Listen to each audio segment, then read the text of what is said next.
नमस्कार विद्यार्थी मित्रो, हा व्हिडिओ नीट ॲस्पायरंटसाठी आहे। बाळो 3 मे 2026 रोजी घेण्यात आलेली नीटची एक्झाम एनटीएनं 12 मे 2026 ला कॅन्सल केली आणि त्यामुळे बरेचसे विद्यार्थी पॅनिक झाले, खूप टेन्शनमध्ये आले आणि त्यांना वाटलं की आता रीनीट होणार, पुन्हा एक्झाम होणार, तर पुन्हा त्या ठिकाणी आपल्याला जावं लागेल ज्या ठिकाणी आपण शिकत होतो आणि पुन्हा मग तिथं राहण्याची अडचण असेल किंवा आता बाळो हॉलिडेज असल्यामुळे, समर व्हॅकेशन असल्यामुळे तिथं मेसची म्हणजे जेवणाची अडचण आणि ह्या सगळ्यामुळे बरेचसे विद्यार्थी पॅनिक मोडमध्ये गेले। तर बाळो तुम्ही पॅनिक होऊ नका, कारण बऱ्याचशा विद्यार्थ्यांचं म्हणणं आहे की आता नीट कॅन्सल झाली तर पुन्हा कधी होणार, केव्हा होणार। तर बाळो जवळपास 1 महिन्याचा अवधी तुम्हाला मिळेल, म्हणजे वेळ मिळेल 1 महिन्याचा। याचा अर्थ जर 12 मेला त्यांनी एक्झाम कॅन्सल केली तर त्याच्यानंतर 1 महिन्यानंतर ही एक्झाम होईल। याचा अर्थ येणाऱ्या संडेला नीटचा पास रेकॉर्ड बघता म्हणजे एकतर 14 जूनला असेल, 21 जूनला असेल, 28 जून किंवा 5 जुलै ह्या पॉसिबिलिटीज आहेत। या दरम्यान एक्झाम तुमची केव्हाही होऊ शकते। तर त्यासाठी आपल्याला प्रिपरेशन करण्याची गरज आहे, कारण बाळो हा जो डिसिजन झालेला आहे तो तुमच्या एकट्यापुरता मर्यादित नसून तर पूर्ण 22 ते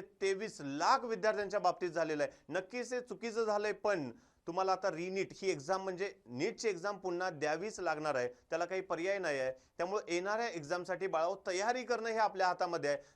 कॉन्फिडंट रहा आणि त्याच तयारीनं तुम्ही पुन्हा नीटच्या एक्झामसाठी जा, पण पॅनिक न होता। काही विद्यार्थ्यांना माझं आव्हान आहे, जे अभिनवमध्ये विद्यार्थी शिकत होते त्यांचं पुन्हा शेड्यूल स्टार्ट झालेलं आहे ॲज युज्युअल। त्यांच्या मॉक टेस्ट आणि पुन्हा त्याचं डिस्कशन हे चालूच आहे, पण बाकीच्या विद्यार्थ्यांना माझं आव्हान आहे की जे ऑलरेडी ज्या ठिकाणी शिकत होते ते पोहोचू शकत नाहीत, पण त्यांना अभिनवमध्ये येणं पॉसिबल आहे, तर त्याही विद्यार्थ्यांसाठी आम्ही फ्रीमध्ये मॉक टेस्ट आणि त्याचं डिस्कशन घेणार आहे। तर तुम्ही केव्हाही अभिनव जॉईन करू शकताय आणि तुमचं नीटचं प्रिपरेशन नक्कीच 100% करू शकताय। तर अशाच अपडेट मिळवण्यासाठी स्टे ट्यून। थँक्यू।